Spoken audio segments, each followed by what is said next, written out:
Before we get into today's video, please make sure you go ahead and leave a like on this video to show your support. Please as well, make sure you go and comment and let me know your opinion at the end of the video.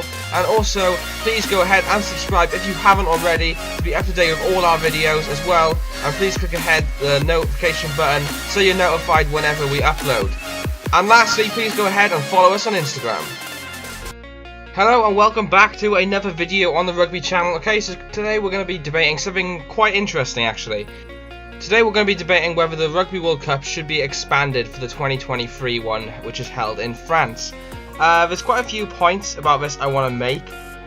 One of them being I wanted to, well, you got to try and promote rugby throughout the whole world. And I think the only way you're going to really do this is if you expand the World Cup. Whether it be by the amount that I am going to be showing you today, that's a different story again. But I feel we should add some more teams because like some key places are missing out for the likes of Brazil and stuff like that, because they're slowly growing in the rugby world and they're not going to grow to the amount that they want to if they don't qualify for a Rugby World Cup. So today we're going to be discussing that and basically see what the World Cup would look like if it was expanded. So let's go ahead and look into the video. Okay, so this is some artwork I've made that the Rugby World Cup could look like if we expanded it. I mean, as I said before we look at this, it might not be expanded to the amount that I'm showing you here, but the idea is to try and promote rugby throughout the nations. So as you can see, instead of 4 groups we have 6, and yeah, I'm going to read out those groups to you and just basically talk all about it. So Pool A, we have Ireland, Brazil, Japan, Russia and Samoa. I've gone and removed Scotland from that because I felt Scotland needed to be in another group, because that way then you'd have a main team in each group then. Pool B, then you have New Zealand, South Africa, Belgium, Namibia, Canada. That hasn't really much changed compared to the one for this year. Pool C, we have England, France, Argentina, America and Germany. Pool D, Australia, Wales, Spain, Fiji and Uruguay. Pool E, Italy, Tonga, Netherlands, Hong Kong, Chile.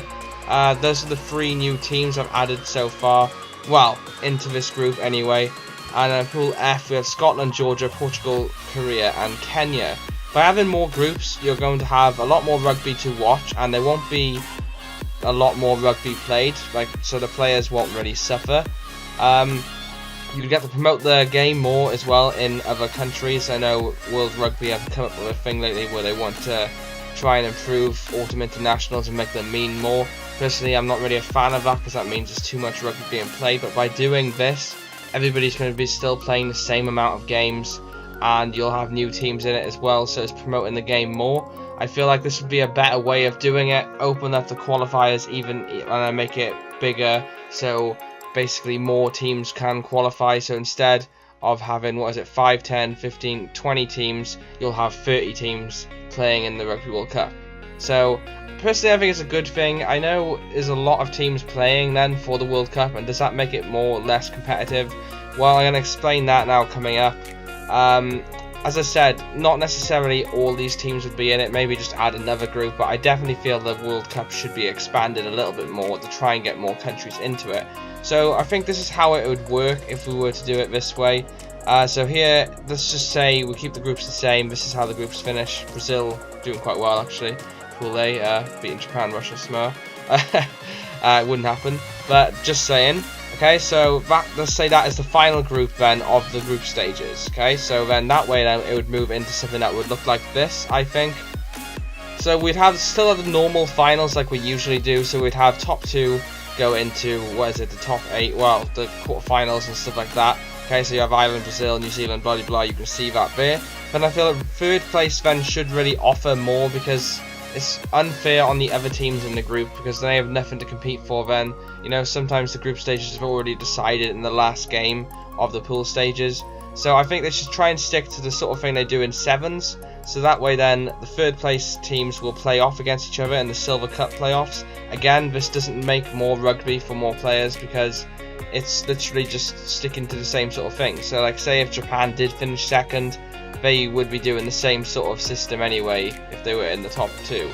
So by having the 3rd place, you're actually kind of playing less games. You're only going to go and play 2 more games. And then finally then the 4th place would go into a Bronze Bowl playoff.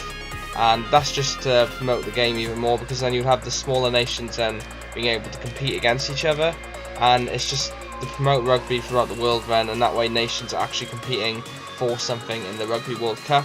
Yes, it may take away the sort of special look the World Cup has, but on the other hand, it's improving other teams, it's making lower nations join the World Cup, it's giving them an experience, and it's growing the game throughout the world, which we all want to do.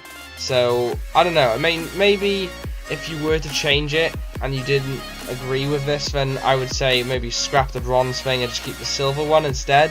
I definitely think something should be added other than just the normal final stages. There should be a silver cup playoff or something like that. It's just, as I said, to help promote the game more. And I mean, imagine Belgium beating all those teams in the silver cup playoff and then they win the silver cup. I mean, it would be something they would be proud of. Yes, it doesn't have the expectation of a World Cup, but it would still be pretty good for the lower nations. And then obviously as well, with there being more teams, they'd probably have to change the venues, probably add a few more in France, because at the moment here are the venues planned for the 2023 World Cup. I know that France has a lot more stadiums to offer other than these listed, so it would be quite easy to do. And yeah, overall it wouldn't really change a lot. With that being said, that is going to be the end of today's video. I hope you enjoyed. Please leave a like if you did and show your support. Also let me know in the comments what you thought of today, and would you agree with this being added to the Rugby World Cup, or would you say maybe half what I said, so maybe just add one pool group? Let me know in the comments. It's very interesting hearing from all of you. As well, if you haven't already, please go ahead and subscribe. We upload rugby videos every single week, guaranteed. So if you're a rugby fan or a sports fan, please go ahead and subscribe and show your support for the channel. We have so many fun videos on the way, just like this. And yeah, overall it's a great community, and I just love hearing from all of you. So as I said, like, comment, subscribe. I've been Andrew, and I will see you in another upload. Peace out.